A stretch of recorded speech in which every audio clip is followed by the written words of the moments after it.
ఒకసారి డిసైడ్ అయ్యి బరిలో దూరితే బ్రేక్ లేని బుల్డోజర్ని చొక్కిబార్ దొరుకుతా లెఫ్టా రైటా టాపా బాటమా ఎటు నుంచి రేకు పెట్టుకోకినా మొదక ఇంచి బాడీ దొరకదు.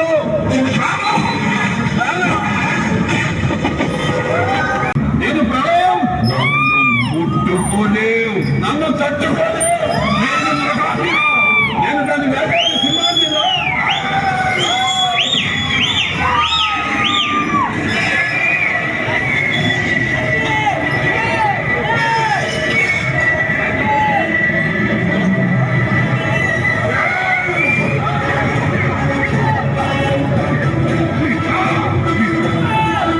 చెప్పాల్సి వచ్చింది. శత్రువుల్ని గెలవడం ఈజీ, కానీ